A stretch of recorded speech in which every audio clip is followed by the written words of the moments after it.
Good evening, good evening. As Tash mentioned, my name is Jemima and it is wonderful to be with you. And by way of introduction, I would love to share a little bit of my story before I start. So I didn't grow up in a Christian home, I didn't grow up going to church, and I wouldn't have even called myself a Christian until I was in my late teens. And it was actually around that time that I found out a little bit more about my birth story. See, my mum, who was Ghanaian, she moved to Germany and she fell in love with this young, dashing young man. And the only problem was that he was already married with kids. That didn't seem to stop them. And my mum fell pregnant with me. But she left Germany while she was still pregnant and she came here to the UK, to London. And my mum struggled as a single parent in a country that wasn't her own, with a language that she wasn't familiar with no friends and no family nearby, and no real form of stability. So she decided that the best thing to do would be to send me to Ghana, where she knew people, where she had family, until she got herself sorted here in the UK. So before I was even a year old, I was sent to Ghana, where I lived in a type of foster care system, moving from home to home and city to city, and that was pretty much my life until I moved back here to London when I was 9 years old. And my life up until that point had been pretty complicated, and it didn't get any easier when I came to London. My mum struggled, and I watched her go in and out of violent, abusive relationships, and often with men who were already married. And as a way of coping, she turned to alcohol. The only reason that we ever ended up in a church was when my mum was trying to get my brother and I in a local faith school. And I remember the day when I thought, gosh, there is no way that God is real. There is no way. Because if God was real, then why is my life so difficult? Why is it that everybody else's family seems to just have it together, and yet my life seems so tough? And one day I decided that I was going to go on tour and I was going to find out if God was true. So I started to visit local churches in my area. Every Sunday, I got on the bus and I went to a different church until I heard something that rang as truth for me. I was skeptical, and I didn't want to believe what I was hearing. I just wanted someone to blame for how difficult life was. But I came to the conclusion that Jesus was who he said he was. I came to the conclusion that Christianity was true. Why? What evidence is there for Christianity? You can't prove Christianity mathematically. You can't prove it scientifically. And science, of course, is very, very important. But science answers different questions.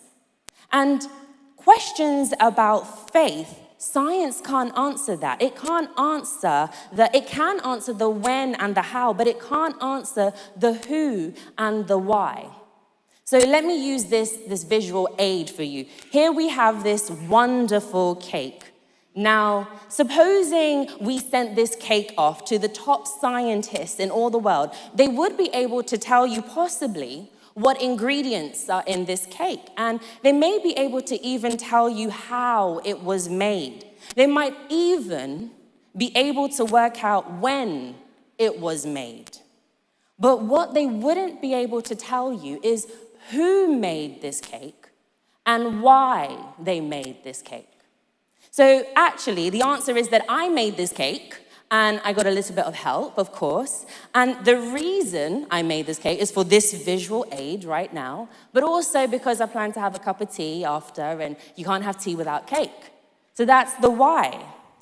So only the Creator can tell you who made it and why. So that's the difference between science and faith.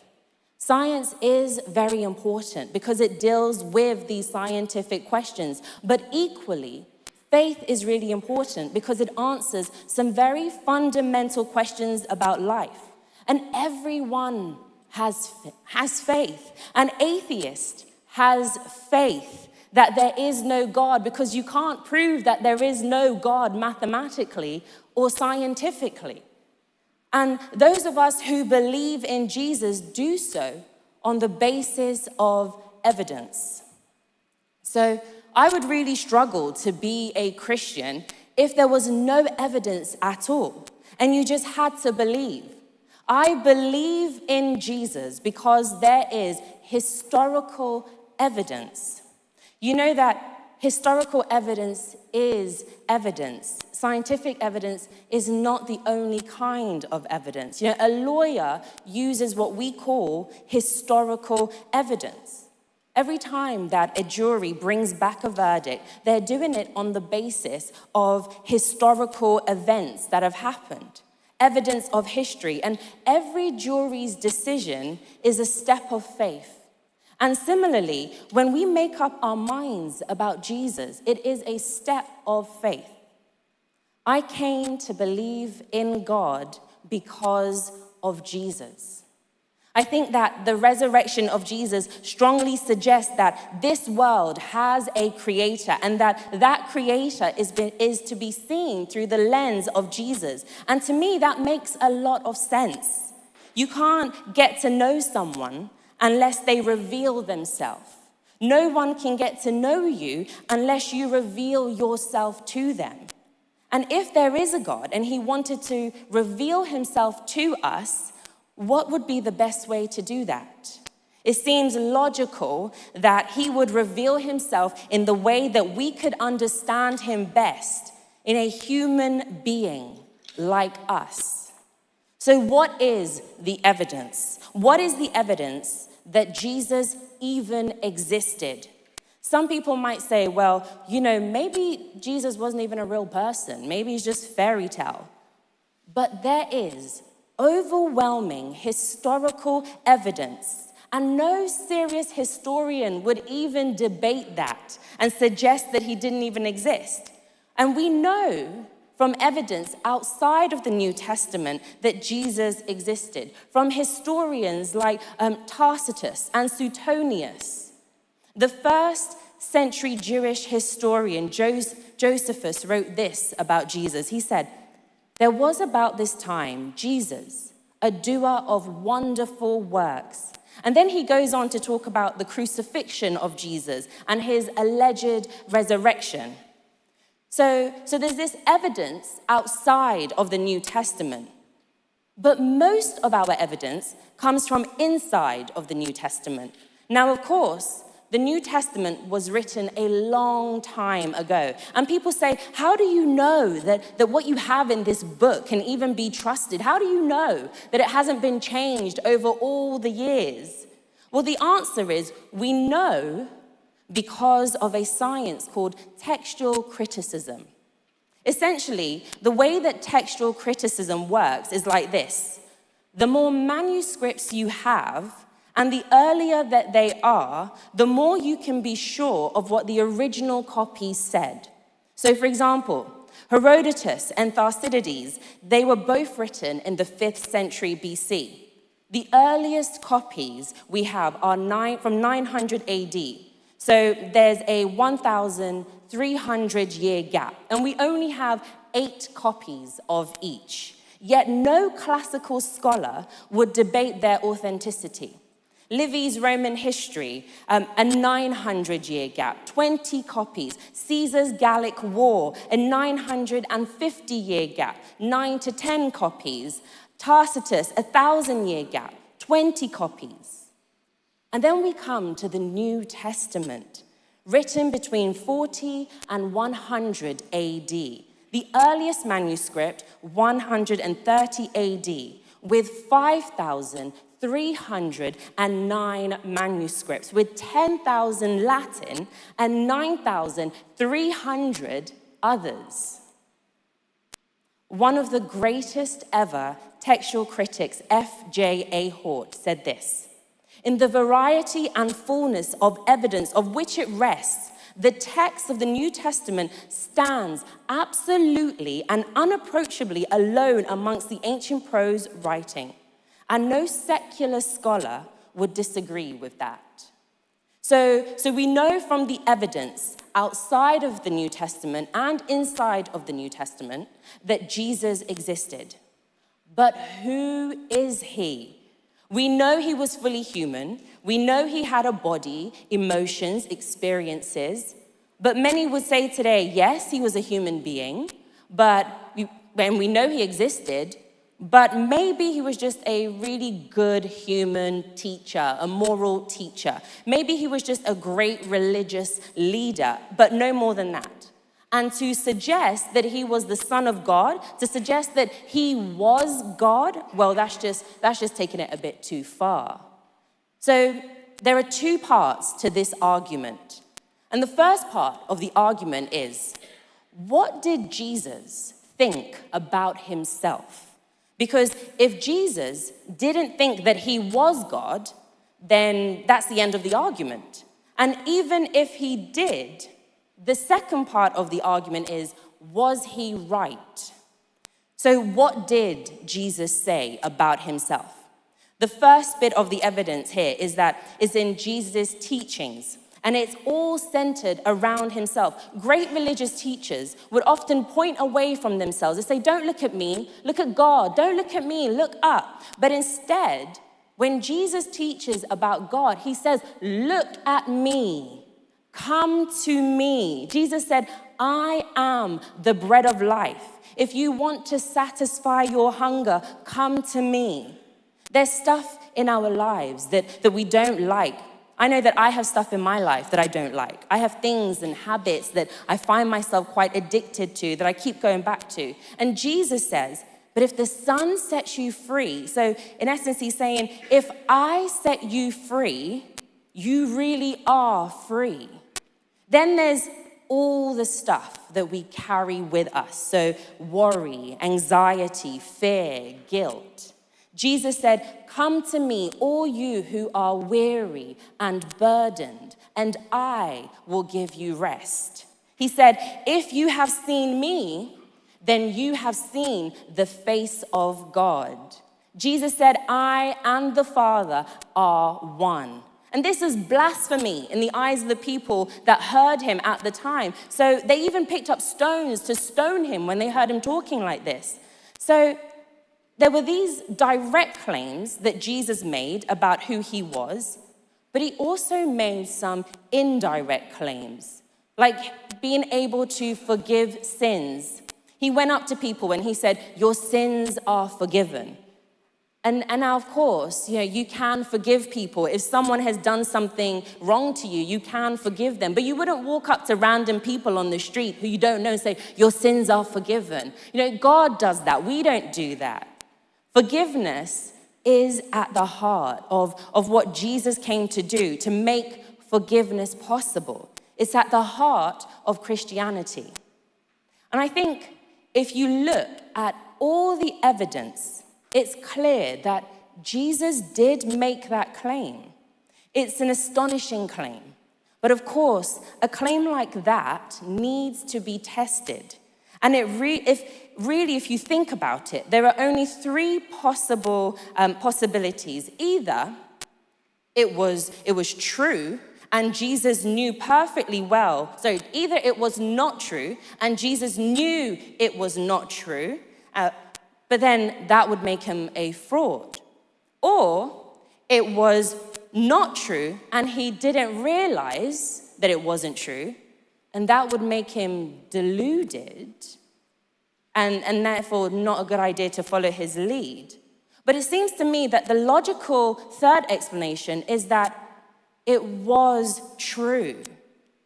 C.S. Lewis, one of the intellectual giants of the 20th century, and of course, best known as the author of the Chronicles of Narnia, put it like this. He said, a man who was merely a man and said the sort of things that Jesus said would not have been a great moral teacher. He'd either be insane or he'd be the devil of hell. You must make your choice. Either this man was and is the Son of God, or else insane or something worse. But let's not come up with any patronizing nonsense about him being a great moral teacher. He has not left that open to us, and he did not intend to. So the second part of the argument is this: was Jesus right in the things that he said about himself? And what's the evidence to support the claims that he made? Here's the first piece of evidence: his teaching. The teachings of Jesus is widely acknowledged to be the greatest teachings of all time. He says, love your neighbor as yourself. Do to other people as you would have them do to you. And then there's this one, totally revolutionary. He is the first person in history to ever say this: love your enemy. Jesus' teaching has been the foundation of our entire civilization in the West. And many of our laws were originally founded on the teachings of Jesus. We have advanced in every field of science and technology. Think how much we have advanced in science and technology in the last 10 years alone. And yet, in 2,000 years, no one has ever improved on the moral teachings of Jesus. They are the greatest words ever spoken. They are the kind of words that you would expect God to speak. So the first piece of evidence, his teaching. Secondly, is his life, what he did, how he lived. Now, not just the miracles, but the way that he loved those who were pushed to the margins of society, feeding the hungry, healing the sick, and ultimately laying down his life for us. Jesus said, greater love has no one than this, than to lay down his life for his friend. And then there is his character and how it impressed millions of people who wouldn't have even called themselves Christians. His enemies couldn't find any fault with him, and his friends who knew him really well said, this guy is without sin. I often think the real test of character comes when we are under pressure. And when Jesus was under pressure and being tortured on the cross, even to the point of death, he says this about his torturers. He says, Father, forgive them, because they don't know what they are doing. And then there's his fulfillment of prophecy. No one else in the history of all the world has ever had a whole collection of books written about them before they were even born. Jesus fulfilled over 300 prophecies, and 29 of them in a single day. And you might say, well, maybe Jemima, he got a hold of the Old Testament, he quickly read through it, he saw the prophecies, and he thought, right, I'd better go and start fulfilling these prophecies. But the problem with that is the sheer number of these prophecies. And humanly speaking, some of them were just out of his control. The exact manner of Jesus' death is prophesied. The place of his burial is prophesied. His resurrection is prophesied. Even the place of his birth is told to us. Can you imagine Jesus just flicking through the Old Testament like, oh, I was meant to be born in Bethlehem. It's too late by that point. And then there's how he overcame death. This is the cornerstone of Christianity. And it's so relevant to every single person here because statistically speaking, we have a 1 in 1 chance that everyone will die. And do you know that in hospitals now, they even try to avoid the word death? You know, I heard of one hospital where you're not allowed to say the word death ever. Instead, they have a politically correct way of saying it, and they call it a negative patient care outcome because they're not allowed to say it. But the truth is that people do die. And when you go to a funeral and the coffin is lowered into the ground, it looks absolutely final. Unless death has been overcome, unless Jesus died and was buried and was raised back to life, then there is hope after death. But is this just wishful thinking? What is the evidence for the resurrection of Jesus? First of all, there's his absence from the tomb. No one has ever fully explained why Jesus' body was never found after he died. And people have come up with all sorts of explanations, like the authorities stole his body. Well, in that case, if they did, wouldn't they just produce it? When the disciples said that they had seen him, wouldn't they say, no, you haven't, here he is? They didn't do that because no one had his body. I find this piece of evidence fascinating, that when the disciples heard that Jesus had been raised from the dead, it says that they ran to the tomb, and when they got to the tomb, they looked in, and all they found were his burial clothes. So the only thing of value, his clothes, the burial clothes, was the only thing that the robbers didn't steal. Another piece of evidence was his presence presence with the disciples.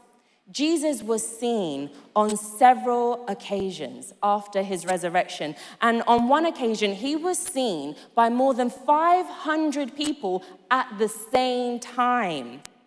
And some people would say, well, maybe they were hallucinating. And hallucinations do occur amongst highly strung, highly imaginative, nervous people who are sick or on drugs. But the disciples don't fit into any of those categories. You know, they were cynics. They were tough fishermen. They were tax collectors. And tax collectors don't hallucinate. You know, so, and then there was this transformation of the disciples. You know, here was a group of people depressed and disillusioned. Then suddenly, they were going around and they were saying, we've seen Jesus, he's alive. Most of the disciples, because of this, died pretty horrific deaths. They were crucified, they were beheaded, they were tortured. And all they had to say was, no, oops, I got that wrong. I didn't see him. But the fact is that they didn't deny the fact that they had seen him. Those people would not have died for something that wasn't true. But they knew that it was true because they had seen Jesus with their own eyes. And as a result of this, as a result of that, there was a movement. It's a movement without precedent in all of history, in all the world. It has swept the whole known world, and it has no parallel.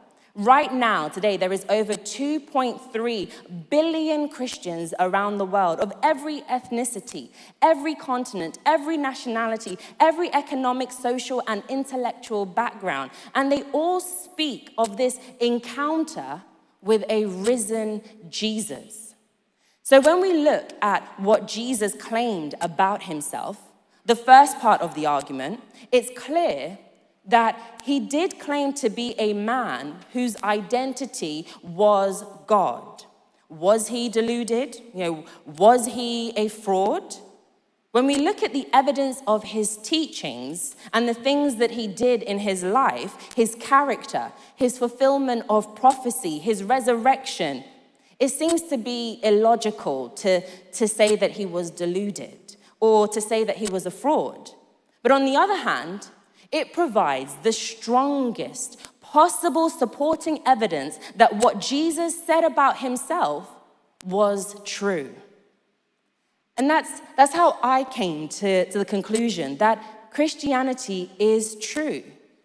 But it's one thing to believe it here in a church, and it's another thing to believe it outside. I know that I wasn't keen on the implications of Jesus being true and Christianity being true. I wasn't keen on what that meant for me in my life. You know, I was in my late teens when I decided to become a Christian. So I thought, you know what? I've got time. I can put this off for a little bit. I can live my life and be young and enjoy my youth. And then when I'm a bit older, I'll come back to Jesus because I know it's true. But I knew that that wouldn't be intellectually honest. So basically I said, okay, fine, this is true. But I can honestly tell you that once I encountered Jesus for myself, accepted that it was true, I can stand here and say that my life radically changed because of that. I saw the Christian life as restrictive and as a life full of rules, but actually I have experienced the complete opposite. Jesus said, I have come so that you might have life and have it in all its fullness. Of course, it's not always easy. Of course, there's ups and there's downs, and of course, I mess up regularly, but I have found that it really is true. Jesus really is who he claimed to be. He did really rise from the dead. There really is hope beyond this life. And knowing who Jesus is has totally changed my life. And so now it's time for coffee and small groups.